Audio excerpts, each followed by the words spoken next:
Welcome to Creator Moneyball, where we talk about creator monetization best practices, building a community around a personal brand, and creator motivation, mental health, and preventing burnout. My name's Mayan Gordon, and I'm a TikTok creator with 2.3 million followers. And I'm Mike Faber, co-founder of Vendo, and today we have the pleasure to talk to Brett Dashevsky, who is managing content creators and helping them scale at Workweek. And Brett also built a newsletter and sold it. So we'll definitely be asking Brett about his journey and how he accomplished all that. Awesome. Hey, both Mayan and Mike, happy to be here. I started a media/creator company with my brother, actually, called Healthcare Huddle. And he was the primary content creator of it. So I was mainly just kind of working on operations and marketing in the background, which is really what my background is in and what I currently do with other creators at Workweek. And so the basis of Healthcare Huddle was to basically be like the morning brew of healthcare.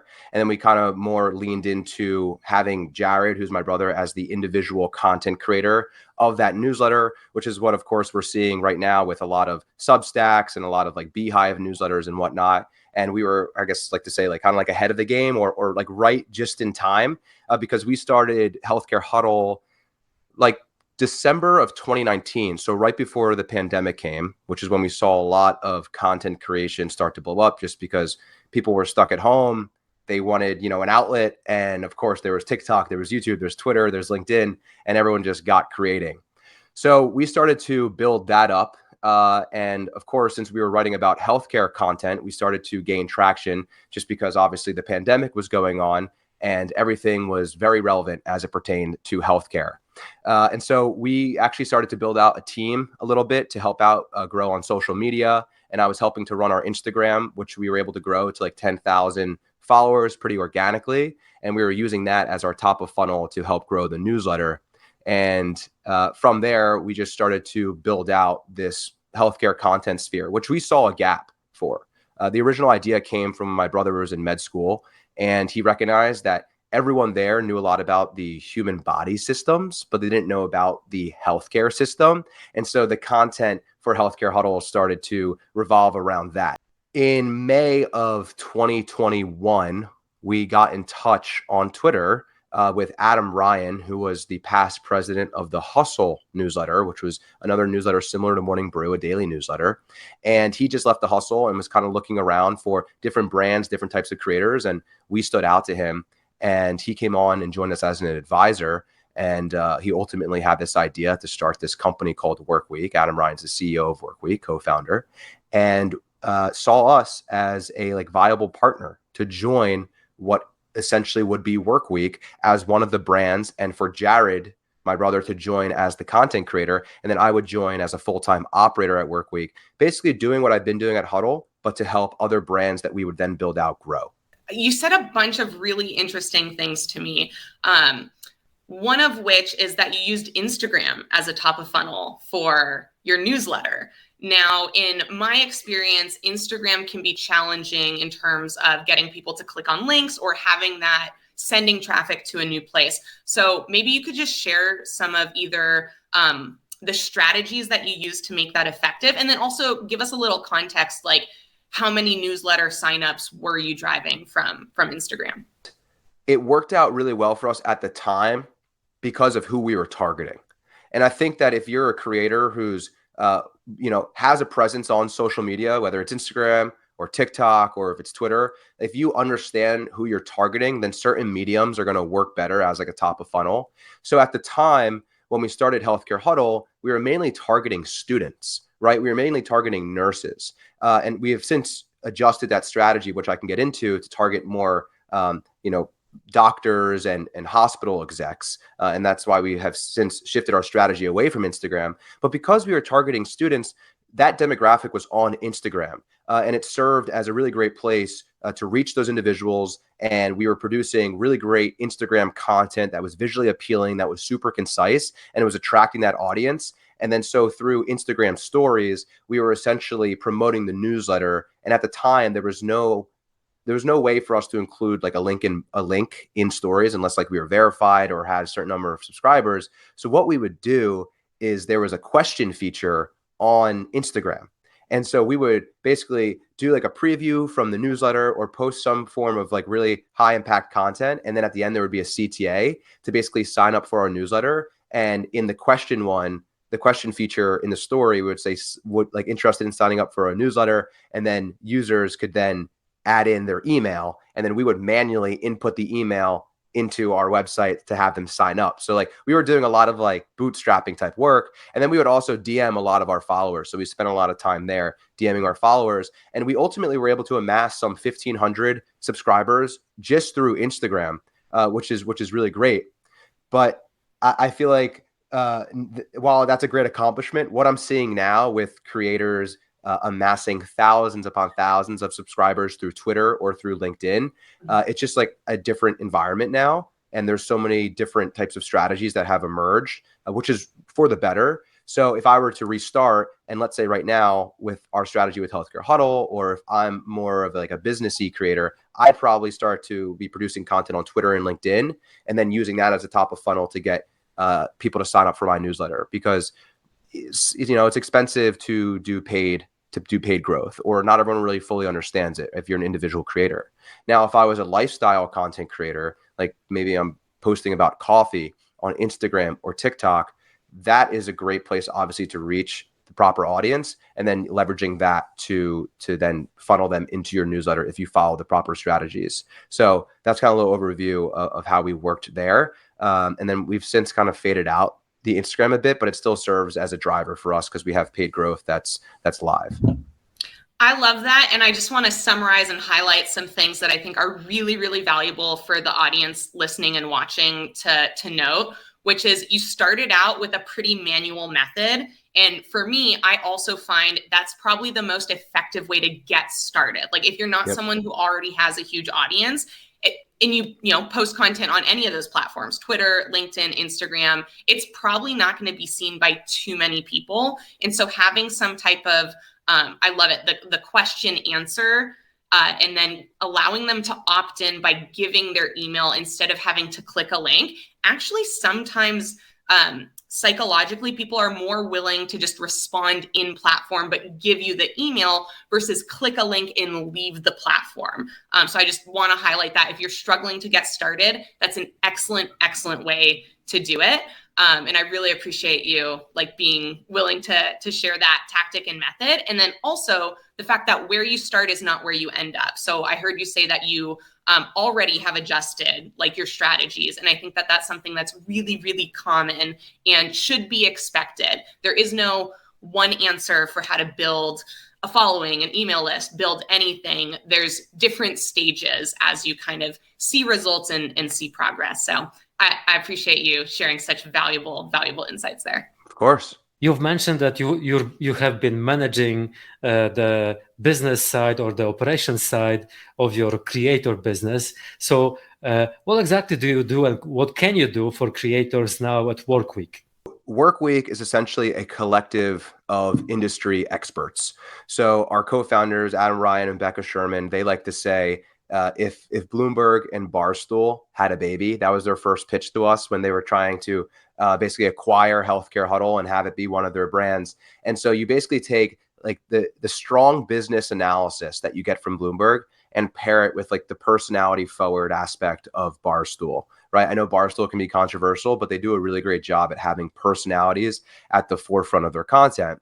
And so what we do at Workweek is essentially work to build up all these individual content creators. So we have creators in a range of industries like healthcare, like fintech, marketing, sales, to name a couple.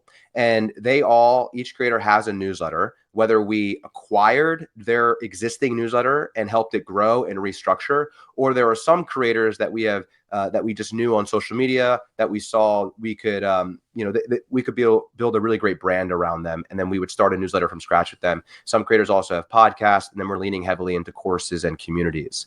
And so what we do at Workweek is basically provide them all the operational support they need to succeed. So whether that is sales, like building out brand partnerships, scaling their podcast and newsletter, building out courses, and just helping to basically doing everything that a content creator struggles to do, because creators are really good at creating, right? But what's even more difficult than creating content is monetizing your content and growing your audience. And so Workweek takes that burden off of these content creators' shoulders and helps them grow. And while we do own the IP of these brands that we're building, but the creators have immense upside in the success of their business through revenue share and all of these different incentives, which is tailor-made towards each creator. So we were convinced with Healthcare Huddle to join Workweek because we found that, well, we could probably be in a better place with the brand given that we partner with Workweek than we would if we were to try to do it on our own. Because at the time, I was working a full-time job, which is part of my career journey. I was at Capital One, which has nothing to do with content. They have a lot of commercials, but I wasn't working on that side. And then my brother and our other co-founder, they were both in medical school, and they weren't leaving medical school to do content full time and to build this business, which I would have loved, but we all have our paths laid out there. And so joining Workweek, we were convinced in that way. And so we are seeing, really great growth. We're seeing revenue that's being brought in that we perhaps just would not have been able to crack the code on, given we didn't have this operational background. And the benefit of having multiple different industries is that we have this great community of creators. And we like to say, like, a rising tide lifts all boats. So if there's one brand that's succeeding, it helps all of our other brands succeed because we have our yellow headshots on Twitter and LinkedIn. If you see that, so if you see that there's a Workweek creator there that's succeeding, you may head off to our website and you'll see all the other types of creators that we have. So we're really trying to create this really great collective of industry experts and just transform the way that we consume business content.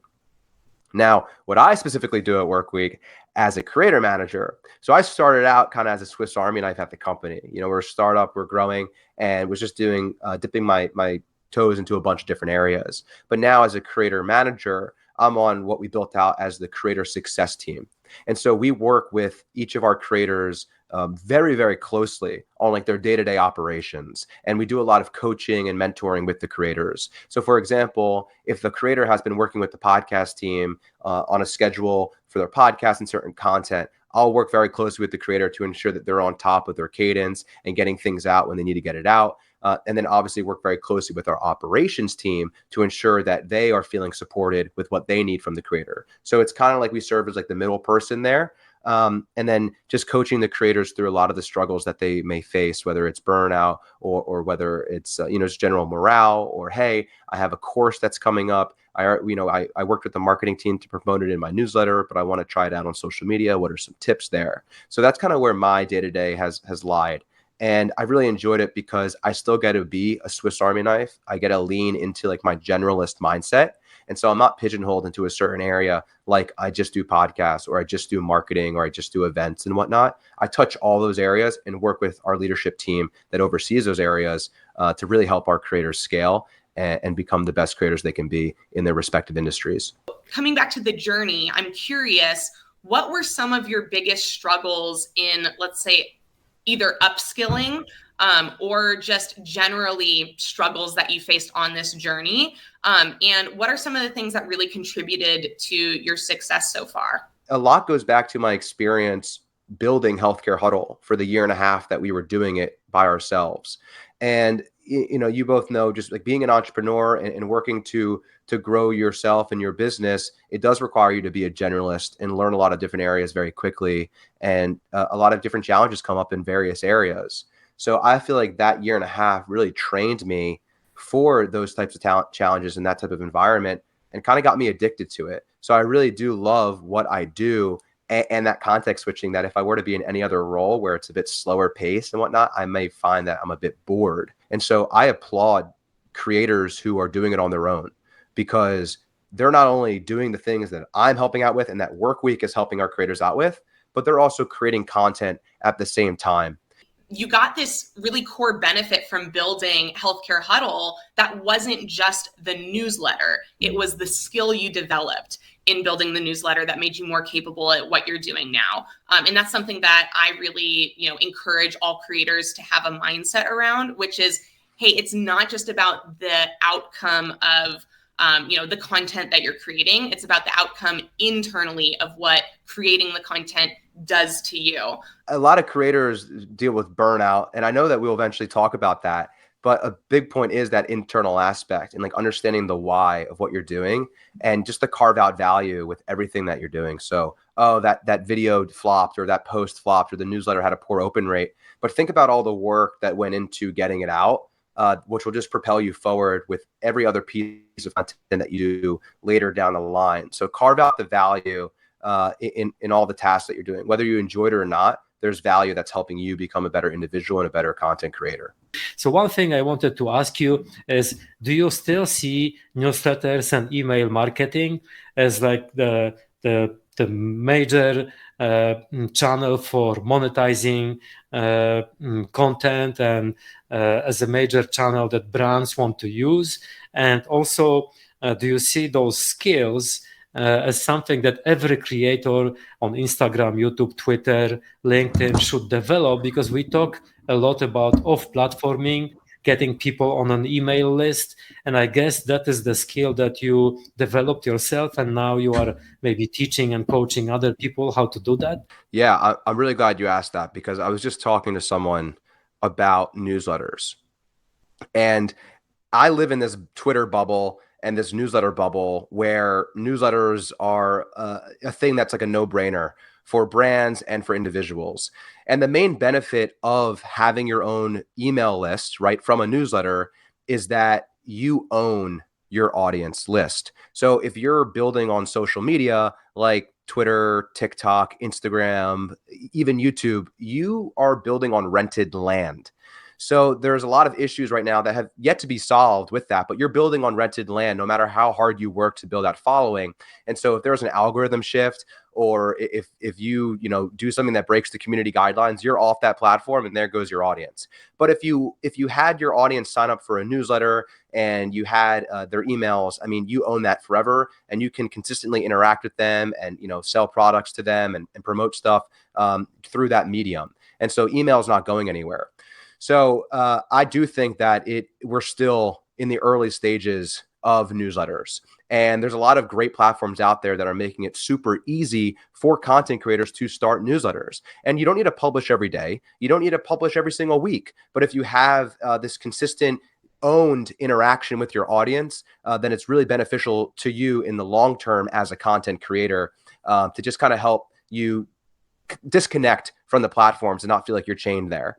So I was talking with a individual who runs an agency working with TikTok creators, and I brought up to her about like, oh, are you working with creators to shift, into maybe building out like a newsletter audience, and like we talked about in the beginning, using the top of funnel of TikTok to drive those followers into a newsletter, right? Whatever the benefit may be to sign up. And she had no idea and was like, no, I know nothing about newsletters and about that. And I was like, oh my God, maybe I can give you some consulting hours, because I feel very passionate about creators having proper ownership over their audience, because they work very, very hard and deserve that ownership.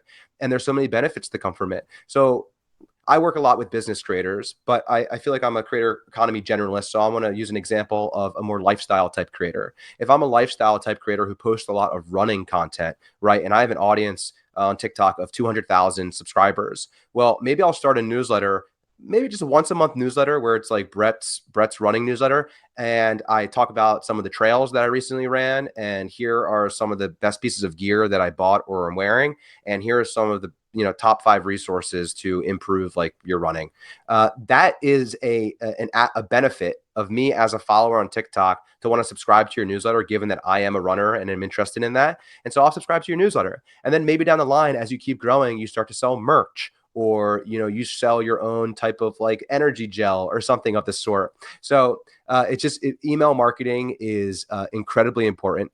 It's not as complex as it may seem like it is.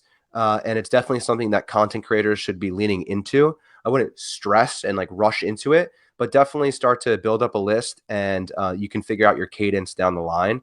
But I am full on a proponent that newsletters are super important for the long-term, I guess, just life and success of a creator. Say I'm a YouTuber or a TikToker. What are the things you would be looking for in my newsletter, or what would you advise me on how to build my newsletter so that I could either monetize it in the future through brand deals or advertising, or maybe I could sell the entire thing to Workweek and or somebody else, and be a part of the collective. If I'm a YouTuber or a TikToker, like you said, and starting a newsletter, I would just ensure that whatever content you would be eventually putting out in the newsletter, there's value prop alignment. So, the value prop of your YouTube content aligns with the value prop of your newsletter content. So back to the running example, well, if you're producing fitness content, your newsletter should probably pertain to fitness content versus it pertaining to something completely different. That way you're kind of delivering on a promise to your audience when they do subscribe that, hey, you're going to get more fitness content, but it's going to be more personal. And you've seen a lot of celebrities actually lean into newsletters. I know I saw like Dua Lipa started a newsletter. Jennifer Lopez has a newsletter. She broke the news about her and Ben Affleck getting married in her newsletter. And as an audience member, you feel this like deeper connection with the creator. And there's two-way communication because you can reply back to a newsletter. I think the monetization opportunities will come. If you keep producing really great content and the audience is growing, you'll find that people want to maybe sell something in your newsletter, or you do outbound and you find that people are convinced to sell something in your newsletter. And a big thing that Workweek that we talk about is building intention with your audience. You may have their attention, but do you have the intention there that they will take action for you? That if you do put something in front of them, will they buy something? Will they join the community? Or are they just simply reading your stuff and not taking any action? That's when you have a really strong and loyal audience and you're doing something really right. Could you elaborate on the intention? Sorry, Mayan. No, that's what I was going to ask. I was like, how do you do it? Tell us your secrets. Yeah. How do you build intention in the newsletter? Tell us now. Yeah, absolutely.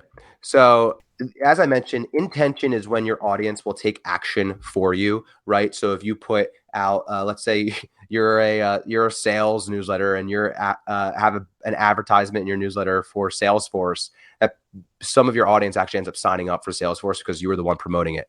That there's a lot of success there and shows that people will take action for you. Or maybe you launch your own like CRM product. And people want to buy it. Like that's when you have a lot of intention. I think Mr. Beast has a lot of intention. People go out and buy his candy bars and whatever else crazy stuff he's selling, but there's a lot of intention there.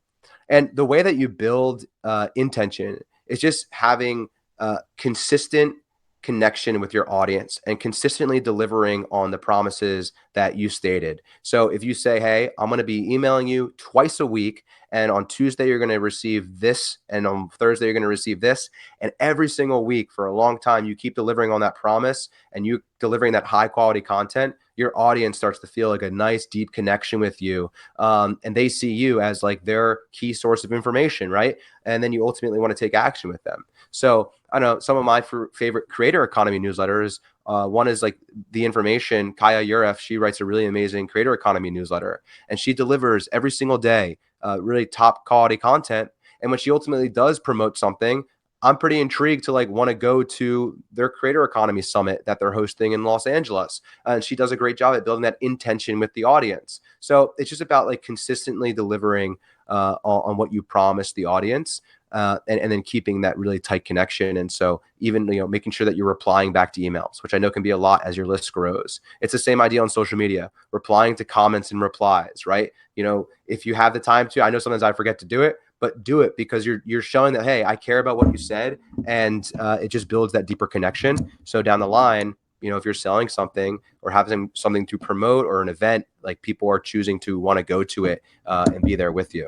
All right, I got it down. So he basically says that he splits it up into two, that attention is when your audience takes notice of you. And intention is when your audience is willing to take action for you, as I mentioned. And so Adam talks about how attention is cheap. It's easy to grab, right? Like you could be posting like on TikTok and go viral and whatnot. But it's cheap. It's easy to grab there. And revenue won't scale with it because just like that one viral video or, you have a newsletter that goes out every so often. But intention is something that's really difficult to gain. And as I mentioned, it takes consistency and it takes purpose. And with that, you're able to build that connection with your audience. And so the greater impact of intention is that it's more sustainable and that, the revenue that you can make from your content and with your audience, like sky is the limit. because you have that intention there. And so I think with newsletters, given that you own your audience, there's a higher chance of building that intention. And then again, like on social media, there are some times where you have the attention there, and then social media should ultimately be used as like that top of funnel to go into something else that you own. Maybe it's like events that you consistently host, or you have the newsletter again, as we talked about. That's brilliant. And you actually gave us a formula there that I'm going to highlight. I wrote it down. If you're watching this, you should write this down, which is consistency plus purpose equals connection, which drives intention. That's a beautiful way to put that. So now, obviously, the name of our podcast is Creator Moneyball. So let's talk about some money. How long did it take you to monetize from when you started creating either content in general, like on YouTube when you weren't serious, or if you want to have the start point be, when you were doing the healthcare huddle? And then second kind of monetization question is, what are you seeing be consistently effective in terms of monetizing a newsletter? The first part with healthcare huddle, healthcare in and of itself was really difficult to sell, just because it's, healthcare is a bit antiquated. It's like older in the United States. They operate, paper and pen and whatnot. So newsletters are a completely new world. And we found a lot of trouble selling it to healthcare companies or even universities to reach students or to reach providers. So for us, it was a little bit difficult, but it took us about, I would say like 10 months or so before we locked in our first brand deal, which is pretty fast. And a question I get from a lot of creators is, when should I start to monetize? And there's no one size fits all answer, right? I think it's important to note, in the creator economy, there's no one size fits all at all. And you should start to monetize whenever you feel like it's time to monetize. I mean, if you just started creating content, 2 months ago and you're starting to monetize, amazing, right? Like, why not? You just don't want to overwhelm yourself if you're consistently looking out for brand deals and whatnot, and it's starting to damage the content. So it's important to obviously build a foundation, but if you're feeling comfortable and ready to do so, go for it, right? There's no downside there other than, of course, burning yourself out. So it took us about 10 months or so to start to monetize, but it was definitely not consistent, and it was very difficult. And again, creators deal with that on a day-to-day basis, just the difficulty and sustainability of brand partnerships. But you're seeing a lot of creators have success with like subscription businesses, which is obviously a bit more sustainable. But again, unless you have that intention with your audience, it's very difficult to get someone to fork over money month over month to you. So that's why it's important to really solidify your content, what your purpose is, what that cadence is going to be like, those touch points with your audience. And then, you can only hope that they're eventually ready to convert into maybe paying you $10 a month for your content. So that's definitely a trend that we'll probably start to see, especially as more platforms lean into helping creators with subscriptions. I love that. And what I'm hearing also is that if you want your audience to have intention, you as the creator have to have intention as well, to follow through on your promises, to really build something for them and that benefits them, not just building something that benefits you. Absolutely. But how do you avoid burnout? I mean, producing content that is engaging and of value to anyone on a daily basis, or even twice a week. I mean, that's got to generate some mental health issues, pressure, stress. How do you deal with that? Creators need to view themselves as athletes, almost as they're like intellectual athletes, right? And so they also need to incorporate, break days and training days, no different than an athlete may. And fortunately, athletes have off seasons, and it's difficult for a creator to have off seasons because, again, You don't want to break away from that consistency. You don't want to hurt your revenue. Obviously, professional athletes are in a different tier when it comes to maybe some money making. But if you think about, like, I don't know, a college athlete or a high school athlete, there still are periods of time to rest and relax. And I think that it's crucial that creators work that into their schedules. So perhaps like Sundays are, hey, this is a no content day. We are refreshing ourselves. And that's actually starting to look at it as an investment. No different than you like consuming content and writing. You're looking at as like an investment in improving yourself going forward. Also look at those rest days as an investment. That if I am resting every Sunday of the month, that's 4 really strong rest days that compound over time and help propel you forward. So being very, again, intentional about including rest and days to regroup yourself is super crucial. So perhaps you recorded like a long podcast and you did the same one last week. I mean, maybe like the rest of the afternoon or 2 hours in the afternoon, like you're able to just kind of regroup and go outside and go for a walk.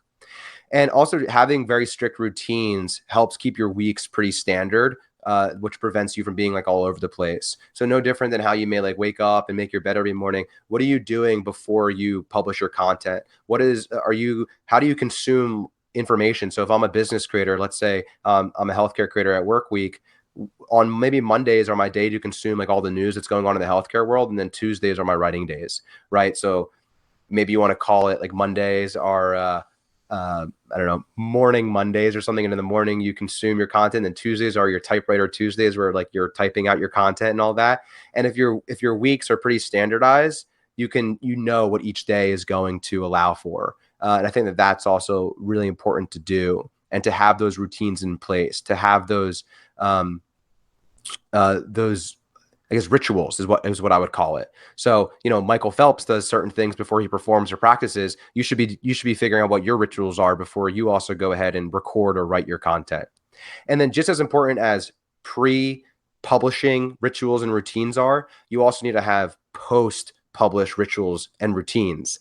And so with that, maybe it's after you post a piece of content, sure, go ahead, take a look at it, but don't be staring at it all day. Get up and go for a walk and regroup, because you're just going to mentally psych yourself out. And I am victim to that. I post something on LinkedIn, I look at it, I read it through 3 times, and I consider editing it and deleting it. And I'm just like, what are you doing? Like, you are going against what you preach, right? And so like, get up, walk around, don't look at it till later. I would say go look at it to make sure you didn't do anything big errors that are going to be pressing on your mind, like when you leave the house and you think you left the oven on. So go and quickly look at it. But those post-publish routines may be even more important than the pre-publish routines. So go for a walk, regroup, maybe write down your thoughts on how you felt recording and preparing the content, because all those together are going to just turn you into a really well-rounded individual who can tackle anything. So, and I think those will help prevent you from truly burning out, because being on the treadmill of content creation it's exhausting. And I see it with our creators at Work Week. And what can also help you move forward is just restating to yourself what your why is. I know we were talking about that a bit in the beginning, but like, what is your reason for creating content? What is your reason for what you do every day? What value are you getting? And if you consistently remind yourself that, right? So maybe you write it down on a sticky note and put it on the right side of your laptop, look at that every time, and you feel that sense of purpose for why you're doing what you're doing, which becomes especially important when times are tough, when the growth is stagnating, when you're feeling demotivated and tired. Just look at that and remind yourself. And like, it sounds cheesy, but like, it absolutely works, because you're like, oh, I'm creating this because I want to transform, right, the fintech landscape, or I'm creating this because I'm really passionate about connecting with my audience over running. So those are just things that mentally will keep you moving forward, and just to really start to look at yourself as an intellectual athlete and start to perform that way. That's great. And I think this is a great kind of like last topic to be covering here on the podcast. And this makes me want to ask you, Brett, what is your why? And I know you maybe consider yourself more an operational person than a content creator, but I think everything you just shared applies to like every human being on the planet, whether you're an employee just working, in a food service industry, or whether you're a business owner or a content creator. So what is your why of how you keep going and stay focused and energized? I think like my overarching why, and as it pertains to like my current career pursuit, is that I am dedicated to helping creators grow and succeed in their creative pursuits, as well as myself growing and succeeding in my own creative pursuit. And I love serving as a mentor to others and helping them grow. But what really helps me keep going is that being a part of something that's innovative, taking calculated risks, and leading teams of like-minded people right towards a larger vision, that is what helps keep me going. And work week allows me to fulfill that. What I was doing at Healthcare Huddle allowed me to fulfill that. And so wherever I go next, or wherever I'm looking to add on to my plate, I really want to ensure that it aligns with like that personal why. Just, saying that part of your why is to be a part of something bigger. I think that is a universal human desire and trait that all of us can tap into in, different perspectives and capacities. So I think that's beautiful. That's, to me, something that took me a long time of working by myself to discover. And well, to be fair, I was working with my husband, but it was just me and him, and we were, building businesses and creating content. And he doesn't like creating content. He'll film for me, but he's not participating creatively. And it wasn't until I started working with teams and found that one of the real biggest benefits of, having a work week or, a co-host on a podcast is really that sense and that feeling that you are a part of building something bigger than just yourself. So I absolutely love that. That's great. Yeah, Brett, thank you so much for sharing. Thank you so much for coming on. And Mariana, as always, thank you for breaking down whatever our guest has just said and replaying it to our audience. That's extremely valuable. And Brett, all the best to you. We wish you much success. And today we've been talking to Brett Dashevsky, who is managing content creators and helping them grow and succeed. And please do remember to subscribe to Creator Moneyball. Also visit community.getvendo.com to get some actionable takeaways from our conversations. And until next time.